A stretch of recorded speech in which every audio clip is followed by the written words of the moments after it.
Tuesday. We're getting into the groove now. By Thursday, we'll be in it. I don't know about that, but we'll be. I know a lot of people have been saying sure. that even today they're struggling because of the hour of sleep. My sister who has a little baby, you know. I had a rough time yesterday. I didn't think it was going to. I know. It was a rough day. What was wrong? I tell you what, folks, it was awfully nice when we took Scout on a walk around 7 o'clock last night. And the sun was out, and it was feeling amazing. And talking to my dad on the phone, he says it's 50 degrees in Cleveland, and I'm like, 68 in Charlotte. Exactly. It's amazing. I know. We are going to be talking about the coronavirus for the foreseeable future, I predict. Today, we were all over it. A lot of different new angles, actually, with schools planning to basically go virtual if necessary. A lot of universities across the country, mostly over in California, state of Washington, have told students just to do their schoolwork from home. Yeah, to bring you guys up to date, if you're just sort of trying to catch yourself up on the news of the day, as of noon today, we're expecting a press conference from the state, so hoping to get some new information there. As it stands right now, I believe there's 7 cases here in North Carolina, 7 cases in South Carolina. Is the press coming from South Carolina, right? No, I think it's North Carolina. It's the North Carolina press conference. The governor of South Carolina spoke yesterday. Yeah. Yesterday. So several new things. Hopefully, we'll be learning in the next few hours, because we found out yesterday there was a person who passed through Charlotte Douglas. One person we know of. I would say there's probably good indications. However, there's been a lot of other people. They're saying that they do not believe that they had any sort of symptoms at that time, so they're not worrying. The public shouldn't be worried if they were at Charlotte Douglas. The reality is we don't know. They've said that they're not testing the people that were on that plane, or like reaching out to basically. Which is interesting to me. Because Carolyn and I were talking about it during the show this morning. I feel like, and listen, the director of the health department is far more educated about these things than any of us. But I do feel like if this person was traveling in confined space, even if the person was asymptomatic, I think my understanding is that you can still pass it without showing symptoms. I mean, you don't show symptoms for 5 to 12 days. I would say still alert those people on the plane. Don't you have a response? You know, if you think about the thousands of people who come through Douglas International Airport every day, I'm sure there's more than just that one. Oh, yeah. Of course. Of course. There's people probably here in Charlotte right now who have it. And for perspective, I was saying, I saw last night, 2 weeks ago, Italy was where we are at right now, 600 cases. Yeah. And look where they are today. And now they have, like, I think 9,000. Of course, the entire country. And now they're telling people the entire country, 60 million people. I was watching the show, and you don't see any movement at all. I mean, they show downtown Rome, and the tourist industry is stopped. The country is stopped. And you think of the multi millions of dollars lost on a daily basis. And because of tourism. Italy has a fairly decent healthcare system. So for folks watching this, folks at home thinking that we're overhyping it, I would say talk to the folks in Italy. I think they would probably feel differently. The good news is from Wuhan, there's the president went there yesterday, and that does mean that they're leveling off there. Yeah. So that hopefully that happens here. 70% of people who have been tested positive have recovered. So give us another maybe month or two. 100%. Yeah. Hopefully, yes. I know locally CMS has said that they have the backup plan if necessary to basically keep students at home, but that doesn't happen over in Atlanta. Well, I think it was Fulton County schools that are home today. We forget that so many people have jobs. This is going to it's put such we have to do it, but a burden on all the people for daycare. I mean, that those families that don't have daycare, they're going to have to find it. And I mean, it's going to be just insurmountable, the amount of money it takes to pay for this in every way. And so that's what, the president was talking about, the payroll tax cut proposal, an announcement yesterday, which helped is expected to help with the market today. But the industries that are taking such a big hit from this, and the employees that are getting laid off temporarily. It's not their fault. No. And that's what he said. He was like, it's not their fault. That's why he was presenting Imagine if you worked for a cruise line. If that was your job. I mean, they're just going to shut that. The cruise industry. I've got some. Go ahead. I don't know for sure. My friend is on a cruise right now. I have some friends about to go on one, and I've thought to myself, I mean, because you had Anthony Fauci, the head doctor and all this stuff, say the words, don't go on a cruise. Yeah. That's the last place you want to go. When he says it, then I'm like, Literally, my friend just got married, and they are on a cruise right now, Sunday to Sunday. And I said, are y'all nervous? Are y'all scared? Why didn't y'all cancel it? But they're just like, we're just going to go for it. Really interesting, because I also have a family member, actually, that has a cruise. Coming up? Yes. Oh. And so, there have been a lot of talk over whether or not this person should go. But last night during that task force update, one of the head officials on the committee said, if you are a young, healthy person, you can go on a cruise. Did not advise not to. Here's the thing, is that young, healthy people know elderly people. Yeah. Young, healthy people also know other sick people. We'll and it's be irresponsible. around those people. It's irresponsible. You become a carrier, and then you spread this that. whole. I saw an article about it yesterday, and it drove it home. This whole me first and only me mentality into something like this, like I'm going to hoard up on 10 gallons of hand sanitizer. That means none of your neighbors can get it. So unfair, so disrespectful. Or I'm healthy and I'm vibrant and I've got low cholesterol, so therefore it's fine. No, you can still be a carrier, but if you get it and then you pass it on to an elderly person, it's irresponsible. Yeah. So is your view that like Stagecoach, Coachella, big events, campaigns, all this stuff should be put on halt? If we use Italy as an example, or other countries who are ahead of this than we are, I would say probably so. That would make sense to not do Wuhan, if you think they shut that down. Exactly. The whole city was shut down, and now they're coming back to life. So I think you have to be proactive with this. I mean, it may be to the extreme, but we don't know about this. So let's be safe. Yeah. And the other people saying that we're overreacting, we're panicking, but I'm in a situation like this. If you look back in history, look at 1918, the flu epidemic that killed millions of people. The last huge pandemic, this could become that way. And listen, as a news organization, and I'll speak only for WCNC and not NBC News or anything else, I mean, we're coming on the air armed with the best facts as we know them from scientists and from other countries. Keep in mind, for those of you who think we're being alarmist, we're not telling you to go out and stock up on toilet paper. That's what some folks are doing. You've never heard us say anything like that on our air, because we're trying to be responsible with what we say and give you information that we know and trying not to alarm you, which is sometimes we're all learning. Tough, I mean, when the medical field is still learning about this. But so if you don't know something, is it better to be safe in a situation like this? Definitely better to be safe. And cancel or postpone some of those big outdoor events that are coming up very soon. Probably the next month. I think late summer events, things like that, should be okay. I know we were briefly talking about it yesterday, but still waiting to see what March Madness is going to do about the fans in the stands. I know we haven't heard an update. Yeah, and also interested in seeing Charlotte has St. Patty's Day weekend parade this weekend, right? We're walking that we're supposed to be in, No word of cancellations just yet. But Boston has canceled theirs. And Dublin has canceled theirs.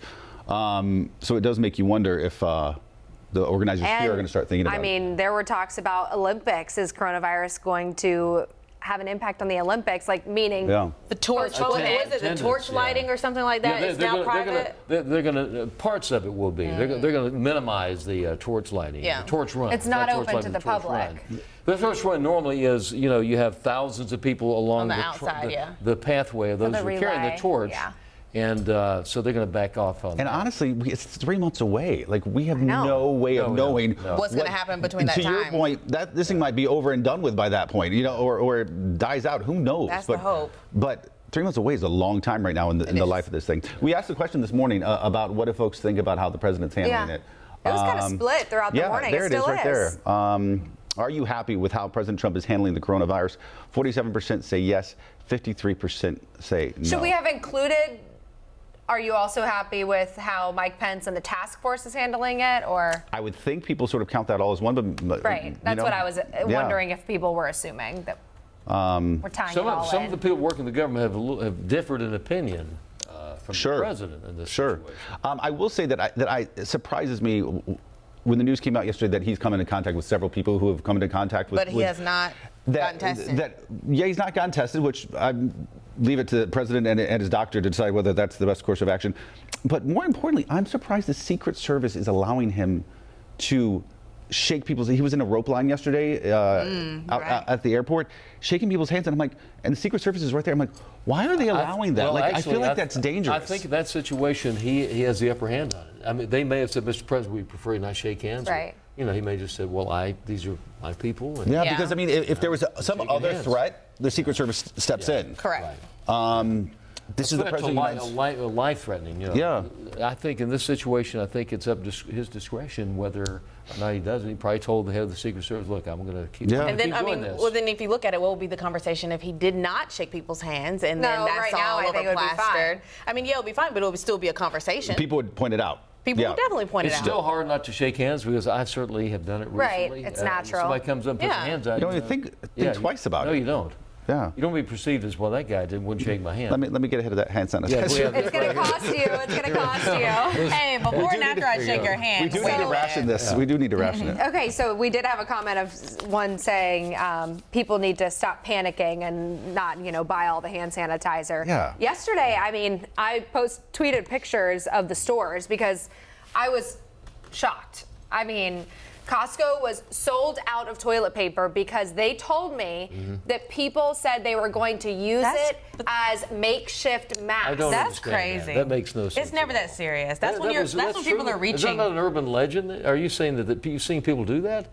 Using toilet paper? No, That's what they told her. I would have thought that you would use a scarf or something before you would use toilet paper. Right? But I mean, I could see how you can wrap it around, your face, I guess, or tie it around your ears. I think this is People are It's got to be crazy. an urban legend. Well, they were completely sold out. Publix said that at Friday, they got a new shipment of hand sanitizer, and there was a line outside of their store before they opened, and within the first hour, they were sold out. We talked about yesterday how Publix only limiting 2 items, I guess, per person because of that Clorox happening. wipes and cleaning products. That's one thing about Americans. We just go to the extreme. It's like, if there's a mention in a weather forecast, it's snow and snow is falling down, every loaf of bread, every gallon of milk is gone. Yeah. And it's like, why do you need so much milk? Why do you need so much bread? No one has ever answered that. I think it's a very similar situation. I'm going to buy all the hand sanitizer I can. We got to have it. And then, 6 months from now, you got all this extra hand sanitizer on your own shelves. Yeah.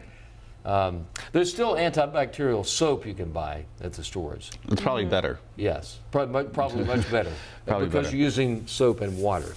But this type right here on the run, I think the jury's still on that, on the total effectiveness of this. Yeah. It's better than nothing, but I still think the old-fashioned Hand washing. washing your Yes. hands. Wash your hands. Yes.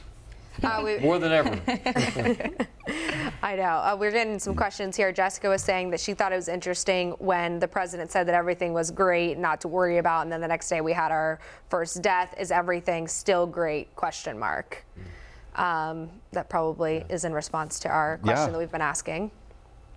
Carl thinks that the president has done a good job so far. He thinks it's too soon to judge. Probably so. Yeah, that's fair. Yeah. And a lot of people obviously talking about common sense, staying home if you're sick. If you're sick, you're the one that's supposed to wear the mask, not the healthy people. Yep. Washing your hands and not to panic because that doesn't really do much. Still, that we're at a low risk in the country, but they are 35 states have cases. So we knew that at this point now we're in a more contain, not eliminate and prevent stage. So obviously we'll continue monitoring. Is there anything else that you guys saw that we should mention about coronavirus? I'm trying to. Every channel, every network, every individual is a major topic of discussion anywhere and everywhere you go. And a lot of people say, oh, the media is doing this, but like you were saying, Ben, it's information. It has to be dispensed. And I know that there's some of these pundits that get on and they just talk on incessantly. They're paid to do that. But we have to be proactive. We don't know about this. And so better in this situation that we try to prepare in every way we can, whatever way that may be. Because, we saw what happened in China. We saw it in Korea. Look at Italy. We don't want that to happen. Something that I found interesting from the update last night was that they're really focusing on upping the protocols in nursing homes and that type of thing because that would be so scary. And given the outbreak in Seattle or in Washington, that's the scary part. It's so sad what happened in the nursing home out there. I know. So many of those people passed away. And the senior Such fragile citizens, people. elderly people with the underlying health issues already are the most vulnerable to complications. So continue, put your questions, comments. We'll read them even after the Facebook Live. This lives on. Before we go, we have to switch gears because who would have thunk that cereal would have been such a talker on our Twitter pages this morning? Ben, you posted a poll. Yeah, so according to Google Trends, Frosted Flakes is the top cereal here in the Carolinas. Kellogg's Frosted Flakes. That's right. I like a good Frosted Flake. Yeah, I'm not hating on it. I love take a look. Frosted Flakes. Great junk food. This is Definitely how my it breaks favorite. down. You see Honey Bunches of Oats, popular in parts of the Midwest. You also have Cheerios, Lucky Charms. So yeah, I put the poll on Twitter, asked folks out there. But Frosted Flakes up the East Coast. Yeah, I know. If you had one choice, pick one cereal for breakfast this morning, And so far, it does seem like Frosted Flakes is It's still pure sugar. I did have to specify, because I asked you, I'm like, are we treating ourselves or are we saying what we would normally eat for breakfast? And Ben said, treat yourself. And exactly. I think, oh yeah, Hey, we treating got myself, coronavirus yeah. out there. Like, go ahead and treat yourself while you can. But you're supposed to keep yourself healthy. I know. So, Wash your hands before and after. as many people have pointed out to me, Cheerios is too broad. It's too plain to because me. there's so many different types there's of about Cheerios. 1,000 Honey variations Nut of Cheerios. You're right, Cheerios. you're right, you're Those right. are good.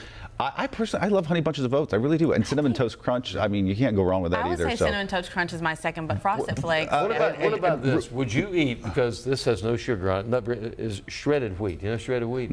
Yeah. That No. is, if you don't have to put sugar on that. I did have that it's growing up. dry. Yeah, I that's have right. to put Yes, sugar very on my dry. Frosted I was Flakes. going to say, you put sugar on your Frosted But that's- Flakes. I do. That's something It just already has- makes it it's even coated in better. sugar. It's I know, already- but it needs some for me. It needs a little bit more. Ruby. How about you guys Is that try why you're it? so sweet? Try. That's basically just Try it. just dessert. I'm sweet and sassy. Try it and then let me know. I'm not going to Well, try I it. Try do it. that. Don't knock it. I Don't knock already it till think you I try don't it. put I already sugar think on it's my sweet. cereal. I was going to say, I don't really have cereal anymore just because Yeah. it's so sugar Yeah, I have laden. cereal for my niece at my house, but honestly, like I can't think of the last time I really. Do you let her had add cereal. sugar to her cereal? If she wanted to. What's Hey, up? what is it for? What is your She not staying with me. go-to breakfast? If you have time, granted on our shift it's not always realistic, but if you have time, what's your go-to breakfast? Like favorite? Yeah. Avocado toast with a poached egg. Not just coffees, avocado toast and poached egg is amazing. It's like life-changing. Yeah. Mine, scrambled eggs, bacon, and a waffle. If I have time. Toast with peanut butter and jelly. Simple. Simple. Very What simple, are you, Ben? but effective. I'm a big omelet fan. Yeah. So like Okay. if I have time for like a big breakfast or something, or we're at a restaurant, I'll usually get an omelet. If of some I'm at sort. a restaurant, I you're will talking about a definitely go big on an restaurant. omelet. A Mexican Yeah. omelet with sauce and sour cream. Yeah. Like I'm all I about like that. a waffle at the restaurant. Very Yeah. chance to do that. You know what I love the combination of? I'm gonna get really hungry. Is a combination of like a waffle or a pancake with a syrup and sausage. Like yeah. it's almost yeah. like an I old like fashioned that, yeah. pigs in a blanket. Oh my God, yeah, it's it's so good. so good. It's my weakness. Just take me to Waffle House and I'll be good to go. I love, Right. I'm French toast over pancakes. I've seen that debate before. I'm waffle over pancake and French toast. I don't know how I would pick. Waffle. Yeah. The good thing about the waffle is the little nooks in the waffle get the butter Yes. deep down Yes. in it. It's Has, like, has anyone ever heard of Wix bricks? No. no. Twix bread. No, I feel like I've seen the box, but I've never had it. What is that? Is that It's a cereal. Really? Oh, it looks like the Fruity Pebbles gang is showing out on our comments section. I used to Says love. it's We a don't have it rainbow on of there, fruity but I used to flavors. love honeycombs. So, Did y'all try some that folks, before? some folks are chiming in on my Facebook page about this. Melissa says Golden Grams. I totally forgot about Golden Grams. Oh, yeah. Those are sweet. That's sugar filled. Melissa says it's National Nutrition Month. Let's talk about good cereal choices. She's a registered dietitian. She likes your peanut butter and toast. Oh, there. Yeah. Yes. Very good. Yeah. Let's have some now. Okay, yeah. Cornflakes from MC Brown, Fruity Pebbles from Now Carl. I'm getting hungry. The shredded wheat. Fruity Pebbles is pretty darn good. Hey, we Yeah, have a Lucky station Charms. meeting today. We're gonna have food. Do y'all know? Oh yeah. I hope so. I love, Oh, yeah. Jessica I'm just thinking says, They ahead said we here. would. Yes. Jessica says she loves her honey pats and granola. Honey, but probably maybe honey oats is what that's supposed to Oh yeah, I'm Maybe. sure. I'm gonna have to look Granola's up not Wix bad. bricks. If anybody saw, the whole life versus checks debate, be. Yeah, I saw that. Yeah. what's the difference? Tomorrow's Wednesday. All right, Yes, it is. guys. Thanks for tuning in. We'll see you tomorrow morning.